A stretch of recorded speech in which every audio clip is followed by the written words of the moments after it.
Legend Sword, a 1.16.5 mod which adds a range of new swords created with the style inspired by the game Terraria, as well as new materials, spells and new structures. So don't forget to like and subscribe, and let's get into the good stuff.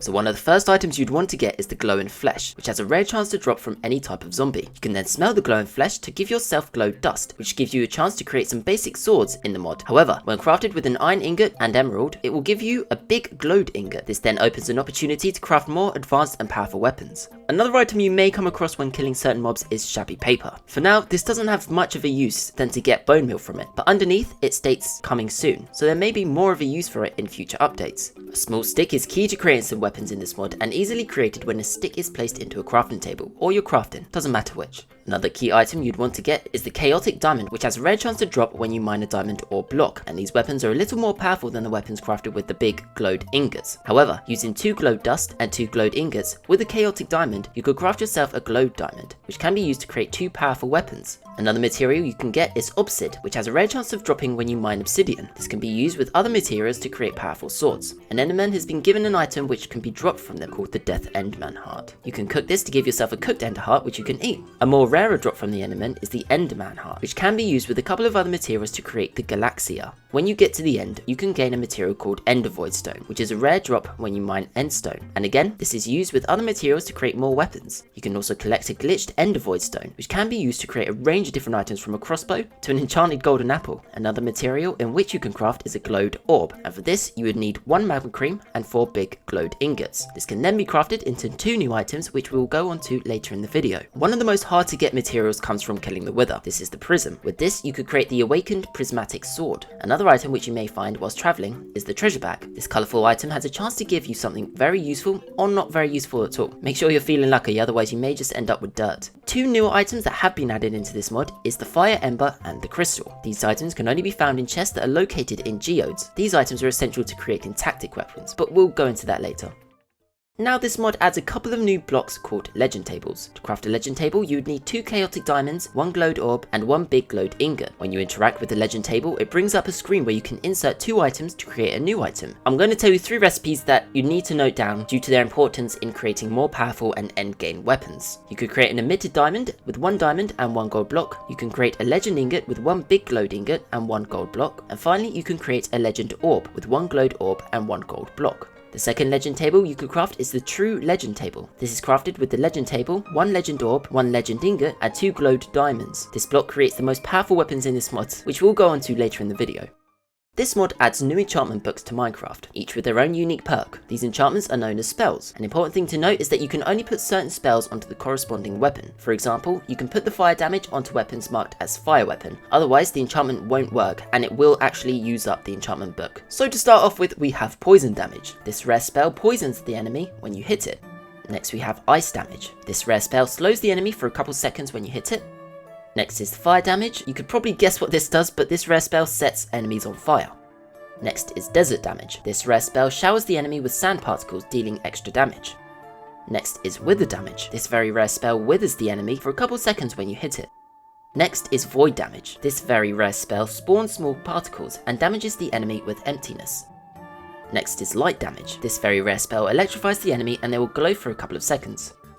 Next is prison damage. This very rare spell will trap the enemy in an invisible prison, dealing damage for a couple of seconds. Next we have legendary damage. This very rare spell deals so much damage that it instantly kills most enemies. Next is Majesty. Now this enchantment can only be enchanted onto the shown swords, and what it does is that when the Majesty bar at the bottom left of your screen is full, you can activate it for 14 seconds by pressing J, which is the default button, but you can also change that in the control section of the settings. And whenever you hit the enemy, it will take constant damage. However, when you stop using the sword with Majesty, whilst you've activated it, the bar will still go down, and if you die, the bar will completely reset. Last but not least, we have Tactician. This enchantment slash spell will only work on weapons that have the tactic element. When you hold the weapon in your hand, it will charge up, and when it's fully charged, you'll hear a ding. When you next attack, it will strike the enemy and deal damage again after you hit it. The more advanced the material of the spear is, the more powerful it will be, although the recharge rate will be longer. For example, the golden spear has a faster recharge rate than the diamond spear, but the diamond spear's tactic enchantment will deal much more damage. A couple of new structures have been added into this mod, along with amazing loot inside of them. This is a diorama room, so these can be found deep underground in a small, base. Inside is a couple of barrels filled with treasure. This small structure is a geode, which can also be found underground. This place is filled with precious minerals, which also includes chests in the middle filled with even more loot. This next structure is the nether treasure, which can only be found in the nether, as you could probably guess from the name. This small structure contains a barrel with nice loot in for you to take, and if you remove the lava, you may get a small surprise underneath. The final structure can be found in the end, called Prismatic Tower. This tower has a couple of chests within it, and you may have a chance for a very rare sword to be in there too. Okay, so the bit you've all been waiting for, let's get straight into the weapons added in this mod. There are a lot of them, so I've split them into their classes, such as Poison and Ice, so let's just get to it. First we have the Poison class. The true wooden sword can be created as shown and can deal up to 7.5 damage. The Great Glow Sword is an upgrade from the true wooden sword and can deal up to 11.5 damage. The Glowist Sword is an upgrade from the Great Glow Sword and can deal up to 17 damage. The True Glowerist Sword is an even better upgrade from the Glowist Sword and deals up to 24.5 damage. Next we have the Earth Sword that can be created as shown and can deal up to 6.5 damage. Next is the Arc of the Poison that can be created like shown and deals up to 2 damage.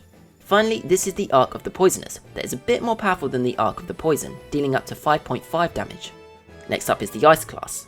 The Dioreme Sword can be created as shown and can deal up to 21.5 damage. Next is the Ice Bang, and it is created in a crafting table as shown, which can deal up to 11 damage. Last but not least, this is the Ice Sword, which is crafted like so and can deal up to 8.5 damage. Next is the Fire class. The first sword is the Alka, and is crafted as shown, which can deal up to 7.5 damage. Next up is the Axeleron, which is made like shown and deals up to 21 damage. The Fire Sword is created as shown and can deal up to 10.5 damage. Next is a Netherrack Sword, which is crafted like so and can deal up to 5.5 damage. The Distorted Sword can be found in the Dioreme rooms and can deal up to 6 attack damage. The Magma Born Sword can be created like so in a crafting table and can deal up to 10.5 damage. Okay, so next is the Wither class. First we have the Blacker Sword, which you can craft like so and deals up to 5.5 damage. An upgrade of the Blacker Sword is the True Blacker Sword, which is created like so in a legend table and deals up to 10.5 damage. That's all for the Wither class, so next is the Void class. The Ender Void Sword can be created in a legend table like so and can deal up to 17 damage. Next is the Endstone Sword, which is created like so in a crafting table and can deal up to 6 damage. That's it for the Void class, so next is the Desert class. The Ancient Desert Sword can be crafted like so and deals up to 5.5 damage. An upgrade of that is the Greatest Ancient Desert Sword, which you can craft like so and can deal up to 9.5 damage. A further upgrade for that is the True Ancient Desert Sword, which is crafted like so in a legend table and can deal up to 16.5 damage. Next up is the Light class. First is the Obsidious, which is crafted like so and can deal up to 6.5 damage. An upgrade from the Obsidious is the Awakened Obsidious, which is crafted like so and can deal up to 11.5 damage. A further upgrade is the Emitted Obsidious, which can be created like so and can deal up to 16 damage. An even further upgrade from the Emitted Obsidious is created like so and called the Blinding Obsidious, which can deal up to 21.5 damage. You can even upgrade it further using a legend table to create the Clarified Obsidious, which deals up to 29.5 damage. And finally, you can upgrade the Clarified Obsidious to create the Blessed Obsidious, as shown in the True Legend table, which deals up to 35.5 damage. The next class is Prizm. First is the Prismatic Sword, which you can find in the Prismatic Towers and deals up to 6 damage. An upgraded version for that is the Awakened Prismatic Sword, which deals up to 9 damage. The next class is Legendary. The sword with this class is Divine, which can be created like so in the True Legend table and deals up to 70 damage. Lastly is the Tactic class. First is the Wooden Spear, created like so and can deal up to 2 damage. Next is the Stone Spear, which is crafted like so and can deal up to 3 damage. Next up is the Iron Spear, which you can create like so and deals up to 4.5 damage. Gold Spear is crafted like so and deals up to 2 damage. The Diamond Spear is created like so and can deal up to 5 damage. Next is the Netherite Spear, which you can craft as shown and can deal up to 6 damage. Next is the Lapis Spear, which is crafted like so and can deal up to 2 damage. Next is the Crystal, which you can craft like so and deals up to 2 damage. Next is the Goddess, which is crafted like so in a smithing table and can deal up to 9 damage. Stormist has a rare chance to drop when you kill a phantom and deals up to 14 damage. I've been told by the creator, however, that this will change in the next update. And lastly, we have the Legend Dagger, which is crafted like so in a legend table and can deal up to 16 damage. Now there are certain swords that have multiple elemental classes. First we have the Elemental Sword, which can be crafted like so and can deal up to 18 damage. This sword's elemental classes are Poison, Ice and Fire. Next we have the True Elemental Sword, which is slightly more powerful and is crafted like so in the legend table. It can deal up to 21 damage and has the elemental classes Poison, Ice and Fire. Next is the Obsidious Dagger, which can be crafted like so and can deal up to 4 attack damage. The elemental classes of this weapon is Tactic and Light. The True Wooden Spear can be crafted like so in a crafting table and can deal up to 7 damage. The elemental classes for this weapon is Tactic and Poison. The Weldist Sword is crafted like so in a crafting table and can deal up to 17 damage. The elemental classes for this is Fire and Void. The End Knife can be created like so and can deal up to 3 damage. The elements of this is Tactic and Void. Next is the Axe Maron, which can be crafted like so and deals up to 7.5 damage. Its elements are Tactic and Fire. Next is the Ancient Sword, which can only be found in the Diorem room. This can deal 7.5 damage and the elements are Fire, Poison and Void. Finally, the True Legend Sword can be created as shown in a True Legend table. This sword can deal up to 49 damage and its elements are Fire, Poison, Ice, Desert, Void and Wither. So here are some weapons in the mod that doesn't actually have any element classes. Firstly, we have the Broken Diorem Sword, which can only be found in a Diorem room and can deal up to 7 damage. The Ghoster can be crafted in a crafting table like so and can deal up to 5.5 damage. Next is the Sea Sword, which can be crafted like so and can deal up to 16 damage. The Dirt Sword can be crafted like so and can deal up to 4 damage. The Legend Stick can be crafted like so and can deal up to 9 damage. And finally, there is the Legend Sword, which can be crafted like so in a True Legend table and deals up to 29 damage.